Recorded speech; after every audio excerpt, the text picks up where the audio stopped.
ശാസ്ത്രജ്ഞനും കലാകാരനും തമ്മിൽ വലിയ വ്യത്യാസമുണ്ടെന്ന് എനിക്ക് തോന്നിയിട്ടില്ല. ഈ രണ്ട് വിഭാഗവും ജീവിക്കുന്നതും മരിക്കുന്നതും മറ്റുള്ളവർക്ക് വേണ്ടിയിട്ടായിരിക്കും.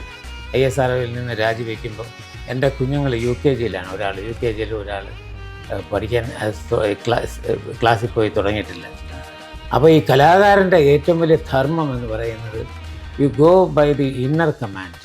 ജനങ്ങളുടെ വിശ്വാസം ഒരു സിനിമാ താരം ഉണ്ടെങ്കിലേ ഒരു പരിപാടി വിജയിക്കൂ എന്നുള്ളതാണ്. സിനിമയിൽ 1 ലക്ഷം രൂപയാണ് ബെസ്റ്റ് ആക്ടർ, നാടകത്തിൽ വരുമ്പോൾ അത് 15,000 രൂപയാണ്. കമ്മ്യൂണിസ്റ്റ് പാർട്ടി വരാനുള്ള ഒരു പ്രധാന കാരണം KPSCയുടെ നിങ്ങളെന്നെ കമ്മ്യൂണിസ്റ്റ് ആക്കിയ നാടകമാണ്. അങ്ങനെയുള്ള പവർഫുൾ മീഡിയത്തിനെ ഒഴിവാക്കിക്കൊണ്ട് സിനിമയുടെ പുറകിൽ പോകുമ്പോൾ അതിനെ തള്ളിക്കൊണ്ടല്ല പറയുന്നത്. പക്ഷെ മറ്റ് കലകളെല്ലാം അതിന് താഴെയാണ് എന്ന് പറയുമ്പോൾ അത് എതിർക്കേണ്ടതാണ്. സത്യത്തിൽ ഈ നമുക്കൊക്കെ ഒരു കാണപ്പെട്ട ദൈവം എന്നുള്ളത് സിനിമയെ സ്നേഹിക്കുന്നവർക്ക്, നല്ല സിനിമയെ സ്നേഹിക്കുന്നവർക്ക്. അപ്പോൾ അദ്ദേഹത്തിൻ്റെ ഫോൺ നമ്പർ 4 ഡിജിറ്റേ ഉള്ളൂ അന്ന്. ഒരു രസത്തിന് വേണ്ടിയിട്ട് ഞാൻ ഈ നമ്പർ എടുത്ത് എന്നിട്ട് അവിടെ നിന്ന് ചോദിച്ചു ഹൂ ഈസ് സ്പീക്കിംഗ്. അപ്പോൾ ഞാൻ അങ്ങോട്ടും ചോദിച്ചു ഹൂ ഈസ് സ്പീക്കിംഗ് ചോദിച്ചു. സത്യജിത്രയായിരുന്നു. ഞെട്ടി വീണുപോയി. അപ്പോൾ 3ാമത്തെ നിലയിലാണ് വീട്. പടി കയറി പോകണം. അപ്പോൾ പടി കയറുമ്പോഴൊക്കെ ഞാൻ എന്താണെന്ന് വെച്ചാൽ ഈ റെയിലുണ്ടല്ലോ കയ്യിൽ, ആ റെയിൽ അമർത്തി പിടിക്കും. കാരണം സത്യജിത്രയെ തൊട്ട റെയിലല്ലേ.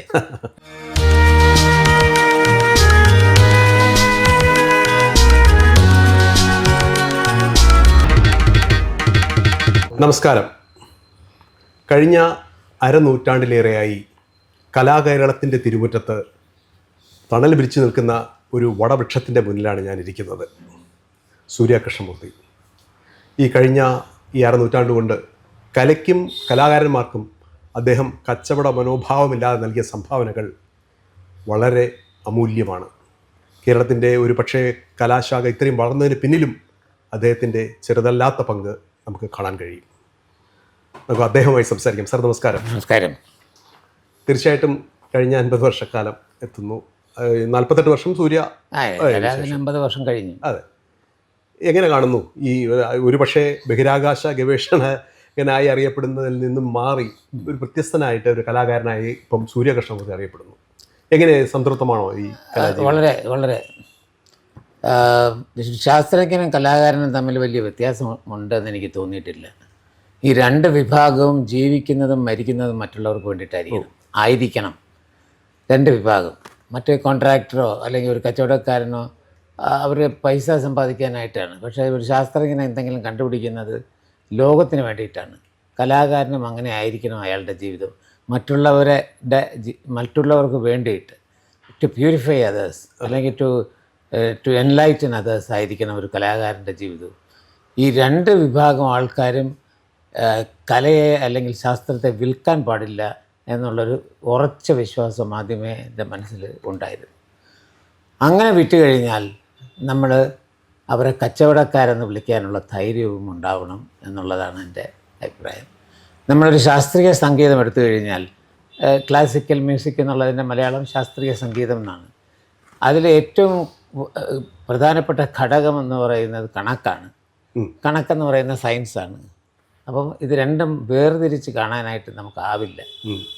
അതുകൊണ്ട് ഇത് അങ്ങോട്ടും ഇങ്ങോട്ടും ഒരു ഇങ്ങനെ ഇഴപിരിയാതെ കിടക്കുന്നു. കലയും ശാസ്ത്രവും ഒന്ന് തന്നെയാണ്. അപ്പോൾ അത് മാത്രമല്ല, നമ്മൾക്ക് അറിയാവുന്ന ശാസ്ത്രജ്ഞന്മാരെ എടുത്ത് നോക്കുക, അവരെല്ലാം അറിയപ്പെടുന്ന കലാകാരന്മാരുമാണ്. ഇപ്പം അഹമ്മദാബാദിൽ വിക്രം സാരാഭായി ഉണ്ടാക്കിയതാണ് ദർപ്പണ. അപ്പം ഒരു വീണ വായിക്കുന്ന അബ്ദുൽ കലാമിൻ്റെ സ്റ്റാച്യു ആണ് അദ്ദേഹത്തിൻ്റെ മ്യൂസിയത്തിലിരിക്കുന്നത്. അങ്ങനെ രാജാ രാമണ്ണ, ഇവരെല്ലാം തന്നെ അറിയപ്പെടുന്ന കലാകാരന്മാരുമാണ്. അപ്പോൾ ആ കലയെന്ന് പറയുന്നത് എപ്പോഴും നമ്മളൊരു ഓഫീസ് എടുക്കുക, സാധാരണ ഒരു ഓഫീസ്, സെക്രട്ടേറിയറ്റ് പോലെ ഒരു ഓഫീസ്. അവിടെ രാവിലെ മുതൽ 10 മണി മുതൽ 5 മണി വരെ ജോലി ചെയ്തിട്ട് വീട്ടിൽ പോകുന്ന ആൾക്കാരും ഈ 5 മണിക്ക് ശേഷം ഏതെങ്കിലും പ്രവർത്തനം നടത്തുന്ന ഒരാളുമായിട്ട് താരതമ്യം ചെയ്ത് നോക്കണം. He will be more efficient in the office. അങ്ങനെയുള്ളവർക്ക് ഓഫീസിൽ കൂടുതൽ എഫിഷ്യൻസി കാണിക്കാനായിട്ട് സാധിക്കും. അതാണ് ആ കലയുടെ പവർ എന്ന് പറയുന്നത്. അല്ല, അങ്ങയുടെ ജീവിതം പരിശോധിച്ച് കഴിഞ്ഞാൽ വ്യത്യസ്തമായ ഒരു രീതിയിലേക്ക് കലയെ ഉപാസിക്കുന്നു. അതായത് ഒരുപക്ഷെ ജീവിതത്തിലെ ഒരു ദിവസത്തെ 24 മണിക്കൂറിൽ ഉറങ്ങുന്ന സമയം ഒഴിച്ച് ബാക്കി എല്ലാ സമയവും ഇതിനു വേണ്ടിയുള്ള പ്രവർത്തനങ്ങൾ, വീട് അതിനു വേണ്ടി മാറ്റിയെടുക്കുന്നു, എല്ലാ കാര്യങ്ങളും മാറ്റിയെടുക്കുന്നു. അത്തരത്തിലുള്ള ഒരു ജീവിതം, അതിൽ കല കൊണ്ട് നമ്മളിപ്പോൾ പൊറുതിമുട്ടുന്നു എന്ന തരത്തിലേക്ക് അത് കൂടുതലായിട്ടില്ലെന്ന് തോന്നുന്നുണ്ടോ എപ്പോഴും? ഞാൻ ജോലിയിൽ നിന്ന് രാജിവെക്കുമ്പോൾ, അതായത് ഒരു VSSCയുടെ ഡയറക്ടറോ അല്ലെങ്കിൽ അതിനപ്പുറമോ ആകാവുന്ന ഒരു ജോലിയിൽ നിന്ന് ISROയിൽ നിന്ന് രാജിവെക്കുമ്പോൾ എൻ്റെ കുഞ്ഞുങ്ങൾ UKGയിലാണ്. ഒരാൾ UKGയിൽ, ഒരാൾ പഠിക്കാൻ ക്ലാസ്സിൽ പോയി തുടങ്ങിയിട്ടില്ല. അപ്പം നാച്ചുറലി എല്ലാ ഇടത്തു നിന്നും എതിർപ്പുകളുണ്ടായി. ഇതിങ്ങനെ ഒരു കാര്യം ചെയ്യുന്നതിൽ വലിയ എതിർപ്പുണ്ടായി. അത് പക്ഷേ എന്നെ അത് തളർത്തിയില്ല ആ രീതിയിലുള്ളത്. അത് നമുക്ക് എല്ലാവർക്കും, നമ്മുടെ എല്ലാ ആൾക്കാർക്കും ജീവിതത്തിൽ, അല്ല ലോകത്തുള്ള എല്ലാ ആൾക്കാർക്കും there is something called the inner command, there is something called the outer command. നമ്മൾ ഒരു ഔട്ടർ കമാൻഡ് എന്ന് പറഞ്ഞാൽ ഒരു കള്ളൻ ഒരു വീട്ടിൽ ചെന്ന് മോട്ടിക്കാൻ പോകുമ്പം അവൻ്റെ ഇന്നർ കമാൻഡ് പറയുന്ന നീ ചെയ്യുന്ന തെറ്റാണ്. എത്രയോ നാൾ വെയിലത്ത് നിന്ന് ഗൾഫിൽ ആശാരിപ്പണിയെടുത്ത് അവർ കൊണ്ടുവന്നിരിക്കുന്ന പണമാണ് നീ എടുക്കാൻ പോകുന്നത്, എൻ്റെ മകളുടെ കല്യാണത്തിന് വെച്ചിരിക്കുന്നതാണ്. പക്ഷേ ഇന്നർ കമാൻഡ് എന്നെ ഉപേക്ഷിച്ചിട്ട് ഔട്ടർ കമാൻഡ് പറയുന്നത് നിനക്ക് മദ്യപാനത്തിന് പൈസ വേണം, നിൻ്റെ ലക്ഷറിക്കും മറ്റുള്ള ഇതിനൊക്കെ പൈസ വേണം, നീ ഇപ്പോൾ എടുക്കാൻ പറയുന്ന അയാൾ എടുക്കും. ഒരു കലാകാരനെ സംബന്ധിച്ചിടത്തോളം there is only one command, there is inner command and that is order of God. അതായത് ISROയിൽ നിന്ന് പുറത്തേക്ക് ഇറങ്ങുമ്പോഴത്തേക്ക് ബ്ലാങ്ക് ആയിരുന്നു അല്ലേ? അതായത് അന്ന് ഇത്രയും വരുമാനമുള്ള ഒരു കലാമേഖല ആയിരുന്നില്ല. അതല്ല, ഞാൻ അവിടെ നിന്ന് ശമ്പളമുള്ളൊരു ജോലി വിട്ട് ഇപ്പം ഇത്രയും കൊല്ലങ്ങളായി. ഒരു പൈസ പോലും എനിക്ക് പിന്നെ പ്രതിഫലമായിട്ട് കിട്ടിയിട്ടില്ല. അപ്പോൾ ഞാൻ പറഞ്ഞ കുട്ടികൾ ഈ അവസ്ഥയിലാണ്. എനിക്ക് വേറെ വരുമാനം ഇല്ല. ഒരു വീടുണ്ട്, ഇതെൻ്റെ അച്ഛൻ്റെ വീടാണ്. അപ്പോൾ പക്ഷേ ഈ രണ്ട് പിള്ളേരും നല്ല നിലയിലായത് I obeyed the orders of God എന്നുള്ളതാണ് ഞാൻ വിശ്വസിക്കുന്നത്. അപ്പോൾ ഈ കലാകാരൻ്റെ ഏറ്റവും വലിയ ധർമ്മം എന്ന് പറയുന്നത് you go by the inner command. മറ്റുള്ളവർ പറയുന്നതല്ല, നമ്മുടെ ഉള്ളിൽ നിന്ന് വരുന്ന ഒരു ആജ്ഞയുണ്ട്. ആ ആജ്ഞ അനുസരിച്ച് കഴിഞ്ഞാൽ ബാക്കി ദൈവം നോക്കിക്കോളും എന്നുള്ളതാണ് ഞാൻ പഠിച്ചിട്ടുള്ള പാഠം. ഞാൻ ആദ്യമായിട്ട് എനിക്ക് എൻ്റെ ഓർമ്മ 1987 ഞാൻ പഠിക്കുകയായിരുന്നു. അപ്പോൾ കാലത്ത് നമ്മുടെ ഫസ്റ്റ് നാഷണൽ ഗെയിംസ് തിരുവനന്തപുരത്ത് നടക്കുന്ന സമയത്ത് ഓപ്പണിംഗ് സെറമണി നടത്താനായിട്ടുള്ള അവകാശം വേറെ ആളെ ഏൽപ്പിക്കാനില്ല. അപ്പോൾ അന്ന് ഒരു പേരേ ഉണ്ടായിരുന്നുള്ളൂ, സൂര്യ കൃഷ്ണമൂർത്തി. അദ്ദേഹത്തെ വിളിക്കുന്നു, സ്കൂളിൽ നിന്നും കോളേജിൽ നിന്നും പിള്ളേരെ സംഘടിപ്പിച്ചുകൊണ്ട് ഒരു ഓപ്പണിംഗ് ഷോ അല്ലെ ഓപ്പണിംഗ്, അത് കേരളത്തിൻ്റെ തനത് കലാരൂപങ്ങൾ വെച്ച്. അന്ന് വീഡിയോയോ ഇതുപോലെ യൂട്യൂബോ ഒന്നും ഇല്ലാത്തൊരു കാലമാണ്. അതായത് അങ്ങ് ഇതെങ്ങനെ സംവേദിച്ചെടുത്തു? അതായത് വിദേശ രാജ്യങ്ങളിൽ മാത്രം കണ്ടിരുന്നതാണ് ഇവിടെ നടപ്പിലാക്കാനുള്ള ഒരു ശ്രമം നടത്തിയത്. 7000 ആർട്ടിസ്റ്റിനെ പങ്കെടുപ്പിച്ചുകൊണ്ടാണ് അങ്ങനെ അവതരണം ചെയ്തത്. അപ്പോൾ നമ്മൾ എപ്പോഴും ഉദ്ദേശിക്കുന്നത്, ഇപ്പോഴും അത് മാറിയിട്ടില്ല, ഒരു സിനിമാ താരം വന്നാൽ മാത്രമേ ഒരു പരിപാടി കൊഴുക്കുകയുള്ളൂ എന്നുള്ളൊരു ഒരു കാഴ്ചപ്പാടുണ്ട്. ഇപ്പോഴുമുണ്ട്, ഇന്നുമുണ്ട്. ആ ഒരു കാര്യത്തിൽ എൻ്റെ ഈ ശ്രമമുണ്ടല്ലോ. സിനിമയുടെ ഗ്ലാമർ അല്ല യഥാർത്ഥ കല, അത് വെറും ഗ്ലാമർ മാത്രമാണ്, മഴയത്ത് ഒലിച്ചു പോകുന്നത് മാത്രമാണ് എന്ന് പഠിപ്പിക്കാനായി ഇത്രയും കൊല്ലം ഞാൻ ശ്രമിച്ചിട്ടും പരാജയപ്പെട്ടിട്ടേ ഉള്ളൂ. പക്ഷേ എനിക്ക് കാണിക്കാവുന്ന, ഞാനിപ്പോൾ ചെയ്തിട്ടുള്ള എൻ്റെ പരിപാടി, ഞാൻ 120 പരിപാടികൾ സംവിധാനം ചെയ്തു. ഈ 120 പരിപാടി 6500ഓളം വേദികളിൽ അവതരിപ്പിച്ചിട്ടുമുണ്ട്. എൻ്റെ പരിപാടികളിൽ സിനിമാ താരങ്ങളില്ല. പക്ഷേ ഇപ്പോൾ എൻ്റെ ഒരു നാടകം 2000 വേദികളിൽ അവതരിപ്പിച്ചു, ഒരു സിനിമാ താരം ഉണ്ടായിട്ടല്ല. മേൽവിലാസം എന്ന നാടകം 1200ഓളം സ്റ്റേജുകളിൽ അവതരിപ്പിച്ചു, ഒരു സിനിമാ താരം ഉണ്ടായിട്ടില്ല. ദീപശിഖ ഒരുത്തരും സിനിമാ താരങ്ങളില്ല. പക്ഷേ ജനങ്ങളുടെ വിശ്വാസം ഒരു സിനിമാ താരം ഉണ്ടെങ്കിലേ ഒരു പരിപാടി വിജയിക്കൂ എന്നുള്ളതാണ്.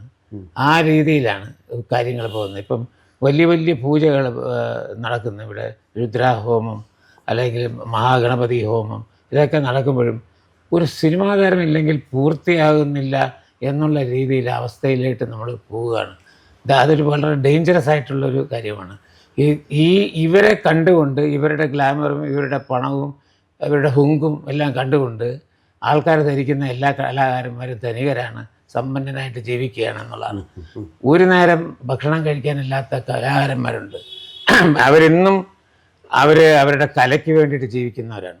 മറ്റുള്ള ജോലി ചെയ്ത് അവർ ആ പൈസയുടെ ഒരു വിഹിതം കലയ്ക്ക് വേണ്ടി മാറ്റിവെച്ച് കളിക്കുന്നവർ ഒരുപാട് പേരുണ്ട്. ഈ തെയ്യം എന്ന് പറഞ്ഞ രൂപം എടുത്താൽ, വെളിച്ചപ്പാട് എടുത്താൽ, വെളിച്ചപ്പാട് ഒരു തീയിൻ്റെ മുകളിൽ കയറി നിന്ന്, അല്ലെങ്കിൽ തെയ്യം ഒരു തീയൻ്റെ മുകളിൽ നിന്ന് തീയിൽ ചാമുണ്ടിയൊക്കെ ചെയ്യുമ്പോൾ വെളിച്ചപ്പാട് നെറ്റി വെട്ടിപ്പൊളന്ന് ഭൂമിയിലേക്ക് രക്തം സമർപ്പിക്കുമ്പോൾ അദ്ദേഹത്തിന് എന്തെങ്കിലും കിട്ടാൻ വേണ്ടിയിട്ടല്ല, ആ ഭൂമി അവിടെ ആ പ്രദേശത്ത് വസൂരി വരരുത് എന്ന് പ്രാർത്ഥിക്കുകയാണ്.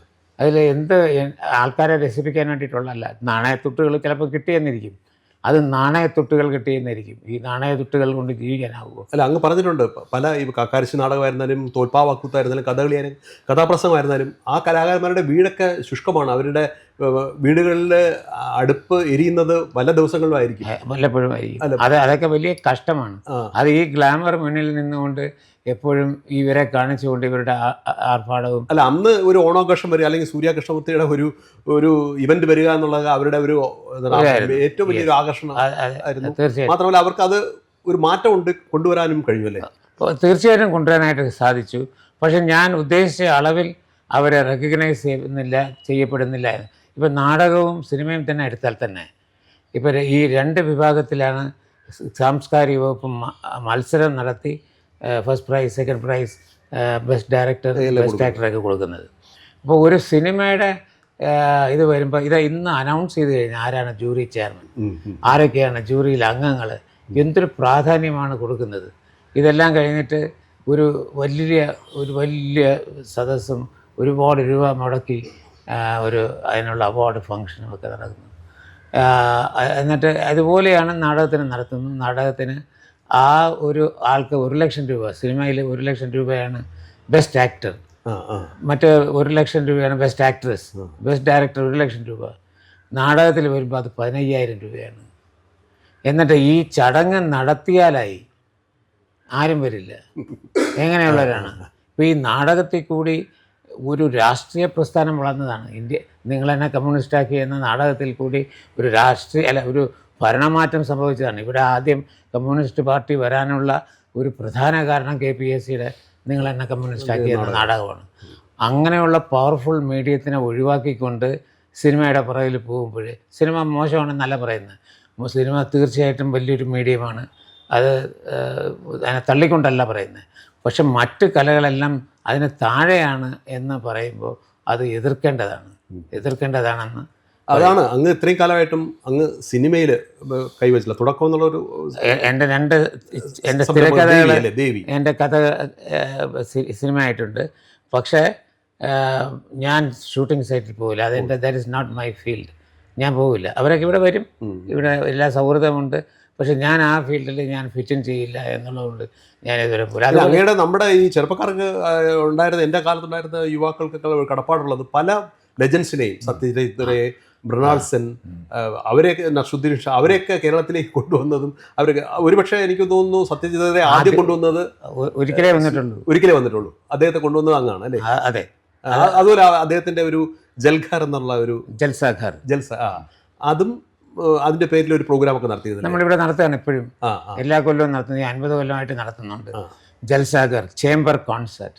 എങ്ങനെയാണ് സത്യജിത് റേയായിട്ട് അങ്ങ് ബന്ധപ്പെടുന്നത്? എങ്ങനെയാണ് സത്യജിത് റേ ഈ നമുക്കൊക്കെ ഒരു കാണപ്പെട്ട ദൈവം എന്നുള്ളത് സിനിമയെ സ്നേഹിക്കുന്നവർക്ക്, നല്ല സിനിമയെ സ്നേഹിക്കുന്നവർക്ക്, ഒരു പാരലൽ സിനിമ ഉണ്ടല്ലോ, ആ സിനിമയെ സ്നേഹിക്കുന്നവർക്ക് സത്യജിത് റേ എന്ന് പറഞ്ഞാൽ ദൈവമാണ്.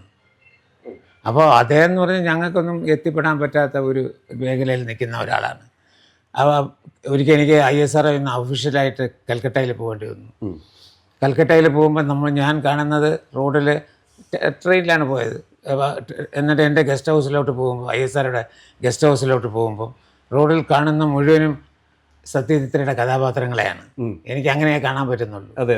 ആ രീതിയിലുള്ള ആരാധനയാണ് അദ്ദേഹത്തിൻ്റെ അടുത്ത്. അപ്പോൾ അദ്ദേഹത്തിൻ്റെ ഫോൺ നമ്പർ 4 ഡിജിറ്റേ ഉള്ളൂ അന്ന് ഫോണിന്. അപ്പോൾ ഈ 4 ഡിജിറ്റുള്ള ഫോൺ നമ്പർ എന്നെ സംബന്ധിച്ചുള്ള കാണാപ്പാടമാണ്. അപ്പോൾ എൻ്റെ കൂടെ ഒരാളുണ്ട്. ഞങ്ങൾ രണ്ടുപേരും മുറിയിൽ നിന്ന് ഒരു രസത്തിന് വേണ്ടിയിട്ട് ഞാൻ ഈ നമ്പർ എടുത്ത് കറക്കി. പണ്ടിങ്ങനെ കറക്കുന്ന ഫോണാണ്. കറക്കിയപ്പോൾ നമുക്കറിയാം സത്യജിത് റേയുടെ സെക്രട്ടറി ആരെങ്കിലും എടുക്കും, ചീത്ത കിട്ടുകയും ചെയ്യും എന്നറിയാം. എന്നാലും ഞാൻ വിളിക്കുന്ന അത് സത്യജിത്രയുടെ വീട്ടിൽ ഒരു റിങ്ങായിട്ട് പോകുമല്ലോ എന്ന ഒരു അതാണ് അന്നത്തെ അങ്ങനെ ഫോൺ ചെയ്തു. എന്നിട്ട് അവിടുന്ന് ചോദിച്ചു ഹൂ ഈസ് സ്പീക്കിംഗ് ചോദിച്ചു. ഞാൻ പറഞ്ഞു ഇങ്ങനെ ഞാൻ ASRIയിലെ ഒരു ഇതാണ് ഫിലിം സൊസൈറ്റി പ്രവർത്തകനാണ് എന്ന് പറഞ്ഞു. അപ്പോൾ ഞാൻ അങ്ങോട്ടും ചോദിച്ചു ഹൂ ഈസ് സ്പീക്കിംഗ് ചോദിച്ചു. സത്യജിത്രയെന്ന് ഞെട്ടി വീണുപോയി. പിന്നെ ഫോണിൽ കൂടെ കുറേ നേരം സംസാരിച്ചിട്ട് വീട്ടിൽ വരാൻ പറഞ്ഞു അദ്ദേഹം. ആദ്യത്തെ ദിവസം വീട്ടിൽ വരാൻ പറഞ്ഞു അദ്ദേഹം. അല്ല, അടുത്ത ദിവസം രാവിലെ ഒരു ടൈം ഫിക്സ് ചെയ്തു. അന്ന് തന്നെ പറഞ്ഞു അടുത്ത ദിവസം രാവിലെ 10 മണിക്ക് വരാൻ പറഞ്ഞു വീട്ടിൽ. അപ്പോൾ ഞാൻ 9 മണിക്ക് പോയി. ട്രാഫിക്കൊന്നും ആകാത്ത അങ്ങനെ ഒരു ആലുണ്ട് അവിടെ. ആലിൻ്റെ ചുവട്ടിൽ ഈ മൺചട്ടിയിൽ കാപ്പി കൊടുക്കുന്ന ഇപ്പോഴുണ്ട് ട്രെയിനിലൊക്കെ പോകുമ്പോഴത്തേക്കും മൺചട്ടിയിൽ. അപ്പോൾ ഞാനിത് നോക്കിക്കൊണ്ട് ഇരുന്നു കുറേ നേരം. 5 മിനിറ്റ് മുമ്പ് കറക്റ്റ് ടൈമാണ്. അദ്ദേഹം പങ്ക്ച്വൽ ഇതാണ്, വളരെ പങ്ക്ച്വലാണ്. 5 മിനിറ്റ് കഴിഞ്ഞ് ഞാൻ ഡോറ് തുറന്നു. അദ്ദേഹം തന്നെ തുറന്നു, അകത്തിരുന്ന് സംസാരിച്ചു. കുറേ നേരം സംസാരിച്ചിട്ട് അദ്ദേഹം ചോദിച്ചു താങ്കൾക്ക് ഏറ്റവും ഇഷ്ടപ്പെട്ട സിനിമ ഏതാണ് എൻ്റെ എന്ന്. അപ്പോൾ ഞാൻ പറഞ്ഞു അദ്ദേഹം പതേർ പാഞ്ചാലിയാണ് എല്ലാവർക്കും ഇഷ്ടപ്പെട്ട. ഞാൻ പറഞ്ഞത് ജൽസാഗർ എന്ന്. ഞാൻ പറഞ്ഞു ജൽസാഗറാണ് എനിക്ക് ഏറ്റവും ഇഷ്ടം. ഒരു പാവപ്പെട്ടവൻ ഒരു പാവപ്പെട്ട കുടുംബത്തിൽ ജനിച്ച ആൾക്ക് ആ രീതിയിൽ ജീവിക്കാൻ അറിയാം. പക്ഷെ ഉയർന്ന് നിന്നിട്ട് ഒരാൾ പതനത്തിലോട്ട് വരുമ്പം അയാളുടെ കഷ്ടപ്പാട് വളരെ വലുത്. പക്ഷേ എനിക്ക് തോന്നുന്നു ഞാൻ സത്യജിത്രയുടെ ബയോഗ്രഫി വായിച്ചിട്ടുള്ള അദ്ദേഹത്തിന് ഇഷ്ടപ്പെട്ട സിനിമയും ജൽസാഗറാണ്. നമ്മളെല്ലാം വിചാരിക്കും പതേർ പാഞ്ചാലി അല്ല, ഇദ്ദേഹത്തിന് ജൽസാഗറാണ് അദ്ദേഹത്തിന് ഏറ്റവും ഇഷ്ടപ്പെട്ടത്. പിന്നെ അകത്ത് കൊണ്ടുപോയിട്ട് അദ്ദേഹത്തിൻ്റെ സ്റ്റൈൽ ഓഫ് വർക്കിംഗ് കാണിച്ചു തന്നു. വലിയൊരു ബുക്ക് എടുത്തിട്ട് ഇടതുവശത്ത് വരയ്ക്കും സീൻ, എന്നിട്ട് വലതുവശത്ത് ഡയലോഗ് എഴുതും. ഈ ബുക്ക് ഉണ്ടെങ്കിൽ സത്യജിത്രയ്ക്ക് അവിടെ പോകേണ്ട നമ്മുടെ ഭരതനൊക്കെ അങ്ങനെ അതെല്ലാം ഇതിൻ്റെ ഒരു പിന്തുടർച്ചയാണ്. എല്ലാവരും അങ്ങനെയാണ് ഇദ്ദേഹം ചെയ്യുന്നത്.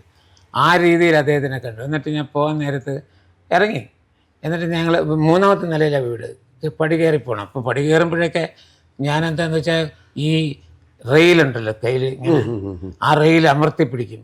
കാരണം സത്യജിത്രയെ തൊട്ട റെയിലല്ലേ, അപ്പോൾ റെയിലല്ലേ, അതായത് അങ്ങനെ റെയിലിൽ തട്ടി താഴെ നിന്നുകൊണ്ട് വന്നപ്പോൾ മോളിൽ നിന്ന് എൻ്റെ അടുത്ത് വിളിച്ച് ചോദിച്ചു have you seen my Devi ചോദിച്ചു.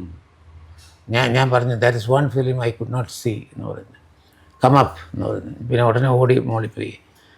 നിങ്ങൾക്ക് സത്യജിത്രയെ തന്നെ അട്ടർഷ്കാരൻ ചോദിക്കുകയാണ്. അദ്ദേഹം പറഞ്ഞു എൻ്റെ ഒരു പടം പോലും ഇവിടെ റിലീസ് ചെയ്തിട്ടില്ല. അറിയാം. എനിക്ക് ഏറ്റവും അത്ഭുതം തോന്നിയ ഒരു നിമിഷമായിരുന്നു. പിന്നെ പ്രതിസന്ധികൾക്ക് എങ്ങനെയാണ് എത്ര രൂപ കൊടുത്താലും കിട്ടാത്ത ഒരു തരം സന്തോഷമുണ്ട്. ഒരു ആൾക്കാരൊക്കെ പറയുമ്പോൾ ഉണ്ടാകുന്ന ഒരു സംതൃപ്തിയുണ്ട്. രാത്രി 8 മണി 9 മണിക്ക് മുമ്പ് അടിക്കുന്ന പത്രങ്ങളിലെല്ലാം എൻ്റെ പടമുണ്ട്. അത് കഴിഞ്ഞിട്ട് ലേറ്റ് എഡിഷൻസ് ഉണ്ട്. അത് 12 മണിക്കാണ് അടിക്കുന്നത്. കേരള കൗമുദിയാണ് അന്നത്തെ ഏറ്റവും ലീഡിങ്. അതിൽ എൻ്റെ പേരില്ല. അപ്പോൾ ഞാനിത് ഒരിക്കലും എനിക്ക് ഒരു നാണക്കേടുമില്ല പറയാൻ ഞാൻ ആഗ്രഹിച്ചിരുന്നത് തന്നെയാണ്. അത് എന്നെ വല്ലാണ്ട് വിഷമിപ്പിച്ചു. ഞാൻ പിന്നെ വീട്ടിൻ്റെ വെളിയിൽ ഇറങ്ങിയില്ല. അതിന് 2 കൈയും 2 കാലും ഇല്ല. അപ്പോൾ ഞാൻ വിചാരിച്ചു ഈ കുട്ടിക്ക് ഇപ്പം നോക്കാൻ ആളുണ്ട്. വളർന്നു കഴിഞ്ഞാൽ ഒരു പെൺകുട്ടി എങ്ങനെ ജീവിക്കും? എനിക്കപ്പം ഞാനപ്പം കരുതി നിസ്സാരമായ ഒരു അവാർഡ് കിട്ടാത്തതിന് ഞാൻ വിഷമിക്കുന്നു. ഇവളുടെ ജീവിതമാണ് അവളുടെ ഒന്നുമില്ലാതെ കിടക്കുന്നത്. ഞാൻ വാങ്ങിച്ചിട്ടേ ഇല്ല ഒരു പൈസ. അവാർഡിനോടൊപ്പം പൈസ ഞാൻ ഇതുവരെ വാങ്ങിച്ചിട്ടില്ല. കാരണം എൻ്റെ കല ഞാൻ പൈസയായിട്ട് ബന്ധപ്പെടുത്താൻ ആഗ്രഹിച്ചിട്ടില്ല എന്നുള്ളതുകൊണ്ടാണ്. ഒരു ദിവസം എന്തോ ഒരു ചോക്ലേറ്റ് എന്തോ വാങ്ങിച്ചിട്ട് വേണമെന്ന് പറഞ്ഞത് അത് മറന്നുപോയി ഞാൻ വാങ്ങിക്കാൻ. അപ്പോൾ ഇവിടെ വന്നപ്പോഴത്തേക്ക് അവൾ കയ്യിൽ നോക്കിയപ്പോൾ ഒന്നുമില്ല. എന്നിട്ട് പെട്ടെന്ന് ദേഷ്യപ്പെട്ട് കൃഷ്ണമൂർത്തി, സൂര്യകൃഷ്ണമൂർത്തി എന്ന് വിളിച്ചവൾ. അവളാണ് ആദ്യമായിട്ട് എന്നെ കുഞ്ഞായി നടരാജ് കൃഷ്ണമൂർത്തി. നടരാജ് എന്ന ഫാദറിൻ്റെ പേരാണ്.